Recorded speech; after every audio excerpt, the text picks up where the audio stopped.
علی صاحب، آپ کی جماعت کا ایک بیانیہ رہا ہے کہ احتساب کا میاں صاحب نے ایک بیان دیا حالیہ دنوں میں بھی کہ جناب ہم احتساب کریں گے. جنرل باجوہ کا نام لیا گیا، جنرل فیض کا نام لیا گیا، پھر لگا ایسے کہ جیسے وہ مؤخر کر دیا گیا. اب رانا ثناء اللہ صاحب یہ فرما رہے ہیں کہ فی الحال ہم نے اس کو پوسٹ پون کر دیا ہے. تو کیا آپ لوگ کسی رائٹ ٹائم کا انتظار کر رہے ہیں؟ آپ لوگ انتظار کر رہے ہیں کہ اقتدار میں آئیں گے تو پھر ان لوگوں کے خلاف مقدمات کریں گے؟ دیکھیں کاظمی صاحب بسم اللہ الرحمن الرحیم. کاظمی صاحب، صورتحال یہ ہے کہ میں نہیں سمجھتا کہ نواز شریف صاحب نے پوری زندگی اپنا بیانیہ کوئی چینج کیا. اور جو نواز شریف صاحب کا سٹینڈ ہے، جو نواز شریف صاحب کا مطلب ہے، شروع سے ہی ایک ان کا اپنا طریقہ اور سیاست کا ایک سٹائل رہا ہے.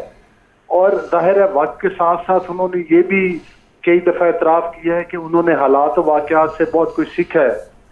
تو وہ ایک بات ضرور کرتے ہیں، جس طرح سے کہ ووٹ کو عزت دو والی بات، پھر جس طرح سے کہ جن لوگوں کا نام لیا گیا کہ جن لوگوں نے 2018 کے الیکشن کو سوگٹاج کیا تھا، پھر ظاہر ہے مطلب ایک سہولت کاری کی یا اس طرح کے معاملات چلے، اور پھر ظاہر ہے کہ وہ 21 تاریخ کو واپس آ رہے ہیں. یہ اصل مقصد یہی ہوتا ہے کہ اگر ہم نے پاکستان کو آگے لے کے چلنا ہے، اور اگر ہم بار بار ان چیزوں کو نظر انداز کر کے صرف محض الیکشن کرواتے ہیں، الیکشن کروا کے آگے کی طرف بڑھنے کی کوشش کرتے ہیں، تو پھر یہی غلطیاں بار بار دہرائی جاتی رہیں گی. ٹھیک، ہم سب کو مل کر یہ اس چیز کا احساس بھی ہونا چاہیے اور اس چیز کا تدارک بھی کرنا چاہیے کہ صرف آگے بڑھنا اس کا مقصد نہیں ہے. آگے اس طرح سے بڑھنا ہے کہ دوبارہ یہ غلطیاں نہ ہوں. تو جب تک ہم رسپانسبلٹی فکس نہیں کریں گے، تمام سیاستدان، کوئی سٹیک ہولڈر صرف نواز شریف صاحب تو نہیں ہے، یہاں کی اسٹیبلشمنٹ بھی سٹیک ہولڈر ہے، یہاں کی ساری پولیٹیکل پارٹیز بھی سٹیک ہولڈر ہیں. 2018 اور 2017 میں ہم نے قیمت چکائی.